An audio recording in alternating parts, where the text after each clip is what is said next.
Most people imagine that Jesus looks at them the way they look at themselves, through failure, through weakness, through inconsistency, through what they still haven't fixed. Saint Thérèse of Lisieux would gently say, "This is not how Jesus looks at you at all." The soul often assumes that God's gaze is analytical, that he measures progress, that he notices what is still wrong more than what is being offered. But Thérèse reveals a very different gaze, one that does not begin with evaluation but with love. Jesus does not look at you first as a project, he looks at you as a beloved. This changes everything, because the way you believe you are seen shapes the way you relate to God. If you believe Jesus looks at you with disappointment, you will approach him with fear. If you believe he looks at you with patience, you will approach him with honesty. If you believe he looks at you with love, you will begin to rest. Saint Thérèse believed that many souls suffer not because God is distant, but because they misunderstand his gaze. They imagine a God who is always correcting, always measuring, always waiting for improvement. But Thérèse reveals a Jesus who first delights in the soul's effort to come to him, even when that effort is weak, distracted, imperfect. Jesus sees your desire before he sees your performance. He sees your longing before he sees your limitations. He sees your heart turning toward him, even if it turns slowly, even if it turns with fear, even if it turns after falling again. This is how he looks at you, not as someone who should be better by now, but as someone who is trying to love him with the capacity they currently have. Saint Thérèse would say that Jesus looks at you with tenderness, not tolerance. Tolerance says, "I will put up with you." Tenderness says, "I delight in you even while you are growing." This tenderness is hard for the soul to accept, because the soul often believes it must earn God's gentle gaze. It believes love must be deserved. It believes weakness disqualifies it from being looked at with joy. Thérèse would say this belief is one of the greatest spiritual wounds. Jesus does not wait for you to be strong to look at you with love. He looks at you with love so that you can become strong in him. His gaze is not a spotlight exposing failure. It is a light that makes growth possible. When Jesus looks at you, he does not see only what you are. He sees what his grace is forming. He sees the future fruit even when the present feels barren. The soul often says, "I am still the same." Jesus says, "You are becoming," and becoming matters more to him than appearing finished. Saint Thérèse trusted this gaze so deeply that she stopped trying to impress God. She allowed herself to be small, honest, dependent, because she believed Jesus loved her not in spite of her littleness, but through it. This is how he looks at you, not with impatience, not with cold analysis, but with a love that already knows your weakness and chooses you anyway. One of the greatest misunderstandings about Jesus' gaze is how he looks at you when you fall. The soul often assumes that failure changes the way Jesus sees it, that after repeated mistakes, his look becomes tired, disappointed, less warm, less hopeful. Saint Thérèse would gently correct this. Jesus does not look at you the way you look at your own failures. You see proof of weakness. He sees a child who needs help. You see a pattern that frustrates you. He sees a place where his mercy is being invited. You see something that should be gone by now. He sees a wound that is still healing. This changes how falling is understood. To the soul, falling feels like regression. To Jesus, falling is often a moment of deeper closeness, not because sin is good, but because humility is born there. Saint Thérèse believed that every fall, when met with trust instead of despair, becomes a doorway to deeper intimacy. The soul that runs back to Jesus quickly after falling experiences his gaze more tenderly, not less. The enemy wants the soul to believe, Jesus is tired of you. Thérèse would say, this is a lie that misunderstands love. Jesus is not tired of lifting you. He is tired only of you believing you must walk alone. When you fall, Jesus does not step back, he leans in, not to excuse, but to heal. His gaze in those moments is not harsh, it is attentive, like a father watching a child learn to walk. The child stumbles. The father does not say, you failed. He says, come, let me help you again. Saint Thérèse lived from this truth. She did not measure her relationship with God by how rarely she fell, but by how quickly she returned. Quick return is not weakness, it is trust. The soul that delays return because of shame believes Jesus looks with disappointment. The soul that returns quickly believes Jesus looks with mercy. Which belief is closer to his heart? Thérèse would say, Jesus is never surprised by your weakness. He already knew it before you did. What surprises heaven is not your falling, but your willingness to trust his love afterward. His gaze does not change with your consistency. It remains rooted in his choice to love you. You may grow tired of yourself. Jesus does not grow tired of you. You may feel discouraged by repetition. Jesus sees repetition as a sign you still care. The soul often thinks, I should be beyond this by now. Jesus thinks you are still here, and that matters.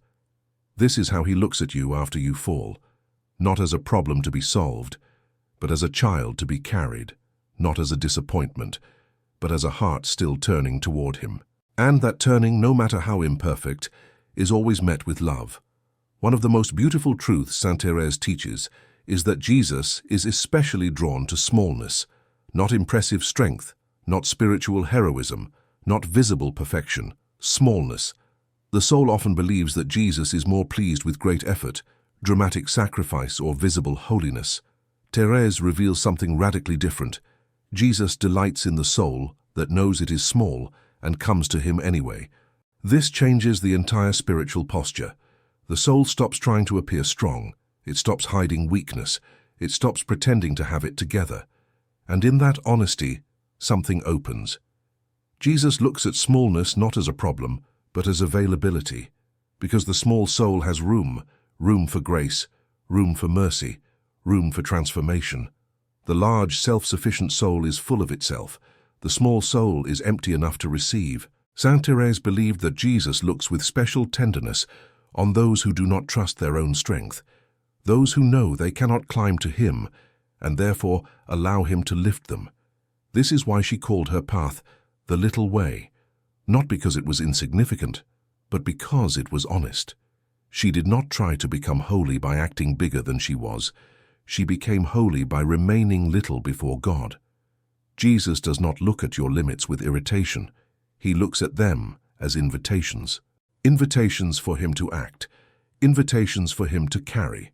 Invitations for him to show his strength where yours ends. The soul often says, I should be more. Jesus says, let me be more for you. This is a completely different logic. The world praises independence. Jesus responds to dependence. The world admires those who have it together. Jesus draws close to those who admit they don't. This does not mean irresponsibility. It means relationship. Saint Thérèse would say that Jesus looks at your simplicity with joy, your honest prayers, your awkward attempts to love, your inconsistent but sincere desire to belong to him. He is not embarrassed by your littleness. He is attracted to it.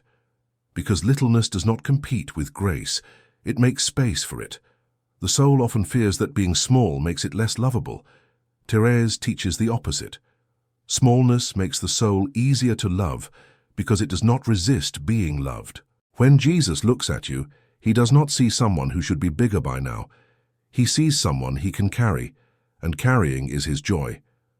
This is how he looks at your simplicity, not as immaturity, but as childlikeness.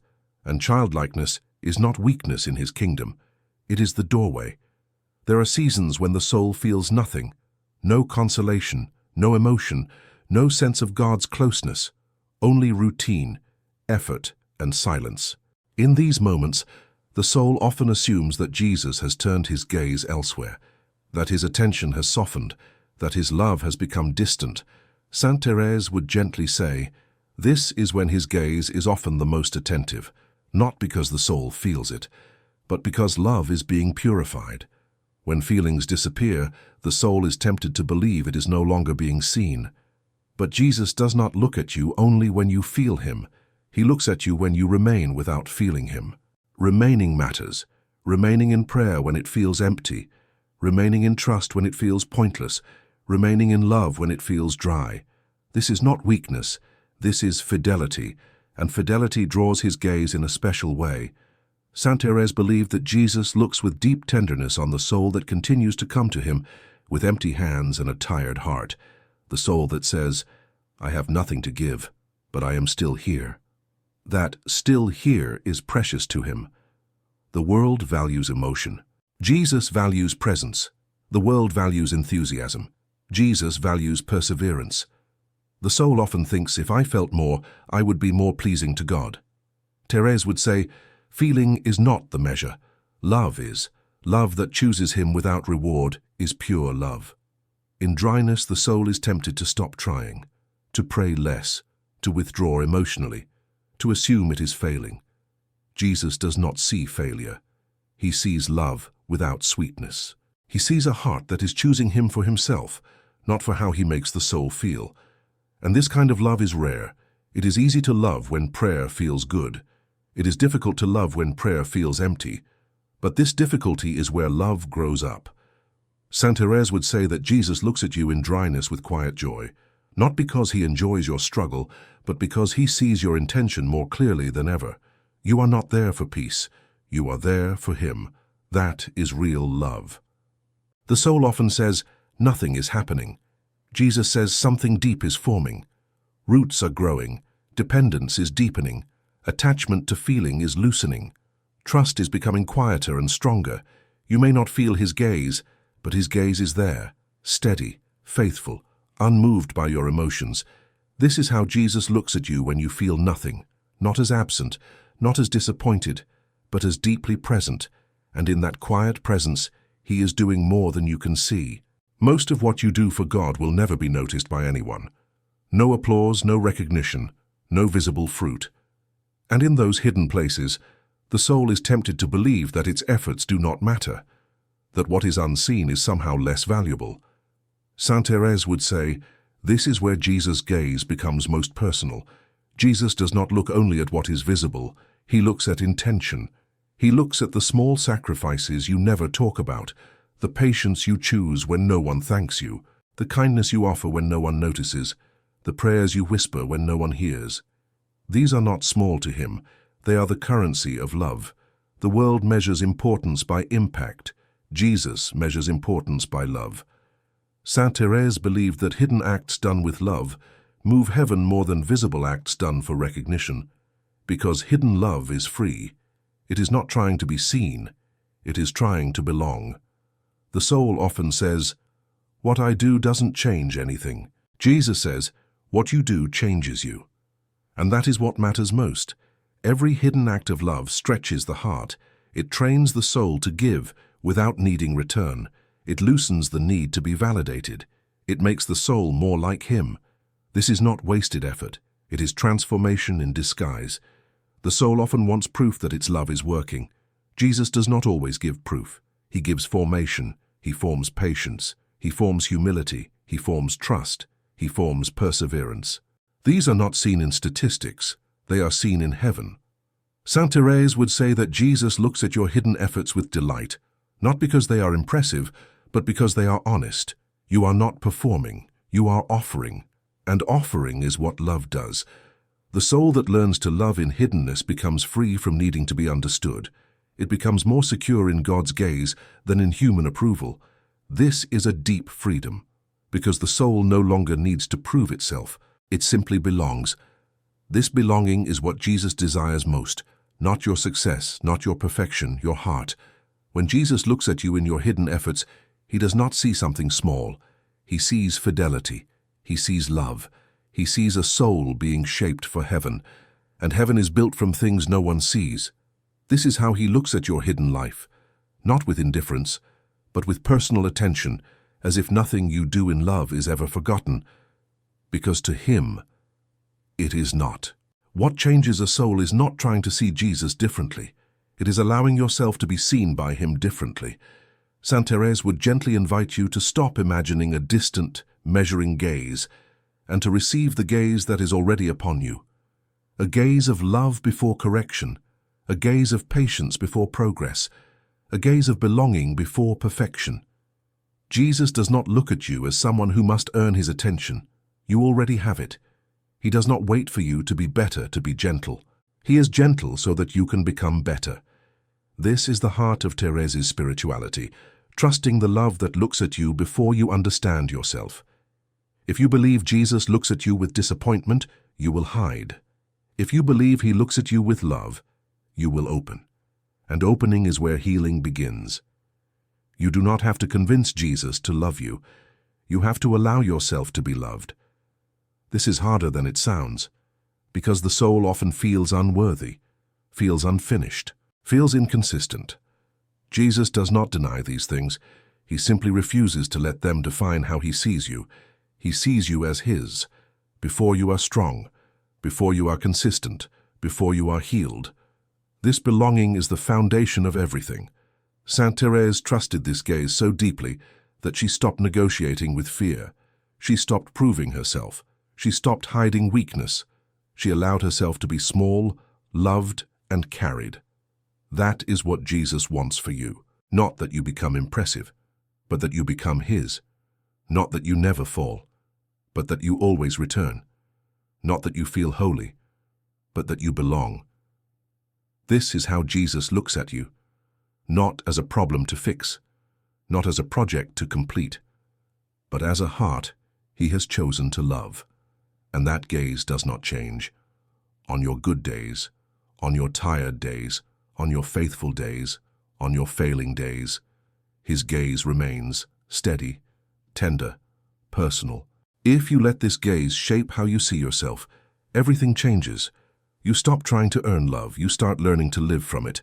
And living from love is what makes the soul rest. This is the rest Saint Thérèse trusted. This is the rest Jesus offers, to be seen and to be loved exactly where you are.